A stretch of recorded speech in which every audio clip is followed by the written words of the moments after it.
Yes, good morning, students.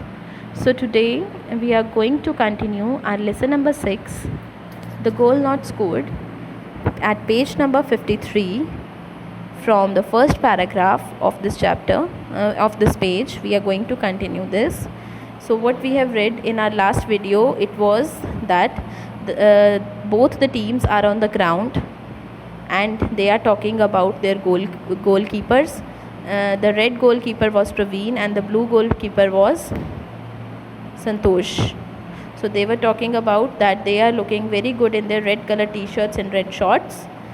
और जो supporters थे उनके, जो उनको चीयर अप करने वाले थे, वो भी ग्राउंड में थे. So let's start reading next. As the match was expected to create a lot of tension and excitement, they had taken no chances with the refereeing. जैसे ही मैच स्टार्ट हुआ, एक्सपेक्टेड था कि जो मैच है वो बहुत ही ज़्यादा टेंशन से भरा हुआ होगा और बहुत ही ज़्यादा एक्साइटमेंट से होगा, लेकिन उन्होंने कोई भी चांसेस नहीं लिए. रेफरी वहीं पे था. They had convince their sports teacher mister Sahu to stand in as the referee for the match. वो कह रहे थे, सभी ने उनको बोला, जो उनके स्पोर्ट्स टीचर थे मिस्टर साहू, कि रेफरी बनकर आप ग्राउंड में खड़े हो जाओ, कि रेफरी की यहाँ पे बहुत ज़रूरत है. Mister Sahu gave the whistle and the match got underway. Mister Sahu ने विसल ब्लू की और मैच स्टार्ट हो गया. With the kick off the match started. एक किक के साथ मैच स्टार्ट हुआ. It was tougher than what Arif had imagined. बहुत ही ज़्यादा मुश्किल था कि जो आरिफ ने इमेजिन किया था. The reds obviously had the impression that Arif was the star player of the blues and had decided to target him from the beginning. Reds को पता था, उनको बिल्कुल अच्छे से कंफर्म था कि जो आरिफ है वो ब्लूज़ का क्या है, स्टार प्लेयर है, बहुत अच्छा खिलाड़ी है, और उसने टारगेट किया है कि वो बिगनिंग से ही गेम अपने हाथ में रखेगा. Even as Arif would be thinking of getting to the ball, he would find that a Red House player would come out of nowhere and stop him by force. जैसे ही आरिफ ने ball को hold करने की कोशिश की, तो उसने देखा कि रेड हाउस का जो प्लेयर है वो कहीं से भी आ जाता है और उसको फोर्सली उससे खींच लेता है, छीन लेता है. These attacks did fetch their team a couple of free kicks, but Arif was beginning to feel the pressure of the game every time he was pushed onto the ground. In attacks की वजह से आरिफ पहले से ही बहुत ज़्यादा सावधान था. उसको पता था कि ये चीज़ होगा. उसने बहुत ही तरह की किक्स मारी, लेकिन आरिफ बिगनिंग से ही प्रेशर में आ गया था गेम के. उसको लग रहा था कि वो कितनी भी कोशिश कर ले, उसको दोबारा ग्राउंड की ओर पुश किया जाएगा और वो खुद किक कर देंगे. For a while he try to stay away from the ball. थोड़ा टाइम उसने वो बॉल से दूर रहा. He notice that the player of Reds who was marking him was paying no attention to the ball and was trying to keep a close watch on Arif. उसने notice किया जो Reds के player थे उसको अच्छे से ध्यान में रख रहे थे, और वो उनका ध्यान बिल्कुल भी बॉल की तरफ नहीं था. वो आरिफ को अपने आप में बिज़ी रखना चाहते थे. The game had begin to get rough. Game और भी ज़्यादा रफ होती चली गई, बहुत ही ज़्यादा टफ हो गई. Arif felt that reds were adopting their usual strategy. Arif को ऐसा फील हुआ कि रेड्स ने अपनी वही स्ट्रैटेजी फिर से अपना ली है, वही तरीका, एक्शन प्लान फिर से अपनाया है. यूजुअल स्ट्रैटेजी होती है जो आमतौर पर वो अपनाते हैं. However, this time Blues had responded well. लेकिन इस टाइम जो है ब्लूज़ ने बहुत ही अच्छे से रिस्पॉन्स दिया उन्हें. The players of both sides were seen falling on the ground or nursing their injuries. दोनों तरफ के जो प्लेयर्स थे, दोनों तरफ के प्लेयर्स को इंजरीज़ हुई, ग्राउंड पर गिरे और उनकी इंजरीज़ को फर्स्ट एड दिया गया. Soon neither of the teams was able to make much headway and the game was being played in the midfield only. बहुत ही जल्द दोनों टीम्स ने कुछ खास स्कोर्स नहीं बनाए. दोनों एक तरह से इक्वल लेवल पर चल रहे थे, और कुछ गेम्स जो हैं वो मतलब जो ये इनकी गेम जो है वो मिडफील्ड में ही चल रही थी, बिल्कुल सेंटर में, ग्राउंड के बिल्कुल सेंटर में ही हो रही थी. Arif knew that blues had to score in order to get the 2 points. Arif को पता था कि जो ब्लू है उसको 2 बार पॉइंट्स बनाने की ज़रूरत है. He had to run fast enough and also introduce an element of surprise in order to get rid of the player who was marking him. उसको बहुत ही तेज़ी से भागना पड़ेगा ताकि वो दूसरों को सरप्राइज़ कर सके और जो प्लेयर उसकी तरफ निशाना ताकि बैठे हैं उनको सरप्राइज़ कर सके. He ran towards the ball and with a sudden action he stopped. वो बॉल की तरफ अचानक से भागा और वहाँ पर जाकर रुक गया. Then he turned and ran back. दोबारा से वो मुड़ा वहाँ पर और फिर दोबारा भाग गया. The player who was marking him was caught off guard. जो खिलाड़ी उसकी तरफ पूरे नज़र रखे हुआ था उसका ध्यान भटक गया. Arif was fairly deep into the rival territory by now and the other players of his team had realized his position. Arif क्या है, राइवल टेरिटरी, राइवल जो टीम थी उसके पूरे प्लान में आ गया था. उसको पता लग गया था कि उनका प्लान क्या है. और जो आरिफ की टीम थी, जो ब्लू टीम थी, उनको पता लग गया था कि आरिफ क्या कर रहा है, उसकी पोजीशन क्या है. Vikas manage to move along the flanks and sort out Arif who was free of the player who had been marking him. Vikas जो था कैप्टन था इस टीम का. विकास ने आरिफ की बातों को, उसके जेस्चर्स को समझा और उसने आरिफ को इस सब चीज़ों से निकाला और जो प्लेयर उसकी तरफ मार्क कर रहे थे, उसकी तरफ निशाना ताके बैठे थे, उनको मज़ा चखाया. Arif got a beautiful through pass and he dribbled the ball close to the opponents goal post. Arif को एक बहुत ही अच्छा पास मिला और उसने क्या है, बॉल को छोटी सी किक मारी. ड्रिबल मतलब होता है शॉर्ट किक. छोटी सी किक मारी और उसको ओपोनेंट दूसरे गोल पोस्ट की ओर फेंका. There was total confusion at the goal post of the Reds. Red की गोल पोस्ट पे टोटली कन्फ्यूजन हो गई थी. There were also a couple of blue players who were adding to the confusion.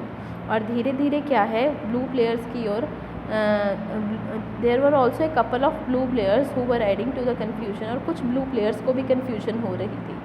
They seemed to be pushing against each other and Arif tried to dribble through the confusion. वो सब एक दूसरे को push कर रहे थे, लेकिन आरिफ क्या है, धीरे धीरे ड्रिबल कर रहा था कन्फ्यूजन बढ़ाने के लिए. Now he was very close to the goal post and his primary task was to put the ball past the goalkeeper who had valiantly foiled their earlier attempts. अब वो गोल पोस्ट के बहुत नज़दीक था और उसका सबसे पहला काम ये था कि वो बॉल को गोलकीपर के पास पहुंचाए, उस गोलकीपर के पास पहुंचाए जो उसके हर अटेम्प्ट्स को क्या है, फेल कर रहा था. As he jumped over a player who had fallen over the ground, Arif realize that it was the goalkeeper and he seem to be badly injured. जैसे ही उसने प्लेयर की ओर जंप किया जो कि ग्राउंड पर गिरा हुआ था, आरिफ को पता चला कि that it was the goalkeeper, कि वो गोलकीपर था और वो बहुत बुरी तरीके से इंजर्ड हो गया था. For a moment Arif had a vision of the vacant and unprotected goal post where he could push the ball through and claim his team's rightful victory. Arif के पास एक नज़रिया था कि वो जब उसका गोलकीपर ही गिर गया था, उसको चोट लग गई थी, तो उसके पास खुला गोल पोस्ट था कि वो वहाँ पर गोल कर अपनी टीम को जिता सकता था. Then he realized that referee had not noticed the fallen goalkeeper. फिर उसने रियलाइज़ किया कि रेफरी ने गिरे हुए गोलकीपर की तरफ ध्यान नहीं दिया. Arif stopped by the ball and did not shoot. Arif ने बॉल को रोका और वहाँ पर शूट नहीं किया. There were cries of shoot from his teammates but Arif did not. उसकी टीम की तरफ से बहुत ज़ोर से आवाज़ें आ रही थी कि शूट मतलब होता है गोल करो, लेकिन आरिफ ने नहीं किया. He was signaling to the referee showing him the injured player. उसने रेफरी को सिग्नल दिया और उसने इंजर्ड प्लेयर की तरफ इशारा किया. The referee notice the injured player and decided to stop the game. Referee ने प्लेयर की तरफ देखा जिसको चोट लगी थी और गेम रोकने का डिसीजन लिया. The goalkeeper Praveen seem to be injured seriously. जो प्रवीण था उसको काफ़ी ज़्यादा चोट आ गई थी. He was not able to walk by himself and had to be carried off the ground unconscious. वो अपने आप से चल नहीं पा रहा था और बिल्कुल ही बेहोशी की हालत में पड़ा था. They had to complete the match in his absence. उनको उसकी एब्सेंस में मैच को कम्प्लीट करना था. Another of the Reds took Praveen's place at the goal post and the play was resumed. Praveen की जगह रेड की तरफ से कोई और पर्सन आया था गोल पोस्ट पे खड़ने के लिए और खेल को दोबारा स्टार्ट कर दिया गया था. There were only 5 minutes left in the game and both the teams tried their best to score. सिर्फ 5 मिनट रह गए थे गेम को ख़त्म होने में और दोनों टीम्स ने बहुत ही अच्छा अपना रोल दिखाया था स्कोर करने के लिए. However, the game not even more rough, and during much of this short period, the game took place in the midfield and neither of the teams could do any scoring. However, game क्या है, चलती रही, बहुत ज़्यादा rough नहीं थी game, बहुत आसानी से चल रही थी, का टाइम बहुत कम था, शॉर्ट पीरियड था, लेकिन गेम को क्या है मिडफील्ड में ही खेला जा रहा था, सेंटर ऑफ द फील्ड ही खेला जा रहा था और कोई भी टीम क्या है स्कोर नहीं कर सकी. They had to console themselves with a draw and split with 1 point each from the game. उन दोनों टीम्स को क्या है ड्रॉ एंड स्प्लिट का अनाउंसमेंट करनी पड़ी कि मैच ड्रॉ हो गया है और दोनों को एक एक पॉइंट मिला है. The Blues went back disappointed. They had miss the chance to go up in the tournament. Blue disappointedly वहाँ से चले गए और उनको ये टूर्नामेंट में जाने का मौका उनके हाथ से चला गया. What were you doing there with the ball, said Vikas the captain of blues. Blue के कैप्टन ने पूछा कि तुम वहाँ बॉल के साथ क्या कर रहे थे. Unable to hide his anger and frustration. वो अपना गुस्सा छुपाते हुए, अपनी फ्रस्ट्रेशन छुपाते हुए आरिफ से गुस्से में ये पूछ रहा था. There at that moment you had the goal post undefended before you and of all things you had to call up the referee. तुम्हारे सामने गोल पोस्ट बिल्कुल खाली पड़ा था और तुमने सारे काम छोड़कर रेफरी को बुलाया. It seemed as if you did not want the blues to win. ऐसा लग रहा था कि तुम नहीं चाहते कि ब्लूज़ जीते. No, what he did was right, protested Santosh their goalkeeper. उनके गोलकीपर संतोष ने बोला कि नहीं, उसने जो किया बिल्कुल सही था. Winning is not that important. जितना उतना इम्पॉर्टेंट नहीं है. Even if Arif had kick the ball over the unconscious goalkeeper, the victory would have been meaningless. अगर आरिफ बॉल को किक कर देता वो गिरे हुए गोलकीपर के ऊपर से भागकर, तो जो उसकी जीत हासिल करनी थी वो बिल्कुल मीनिंगलेस रहती, उसमें उसका कुछ भी अर्थ नहीं होता. And if the referee had noticed the injury earlier, he would anyway have stopped the play. और अगर रेफरी पहले ही इंजरी नोटिस कर लेता तो वो पहले ही गेम को बंद कर देता. Yes, agreed. The rest of the team and Vikas also had to accept the general view. और जो बाकी बची हुई टीम थी और जो विकास था उन्होंने भी उसके जो है एक्सेप्टेंस पे एग्री किया. Arif's action seemed to have touched a chord with the Reds, who were known to the most aggressive of the lot. In the remaining matches and in the next few years, they were much politer and softer in their approach to the game. Arif के इस action से सभी teammates को बहुत ही ज़्यादा खुशी मिली और अब उन्होंने अपना गुस्सा छोड़कर आने वाले कुछ सालों में इसी टेक्निक को अपनाने का फ़ैसला लिया और उन्होंने बोला कि हम बाकी सभी टीममेट्स के साथ और भी ज़्यादा पोलाइट फॉर्म में और भी ज़्यादा सॉफ्ट फॉर्म में अप्रोच करेंगे. Arif's gesture seemed to make them also realize that there was something in the game which was more than merely winning it.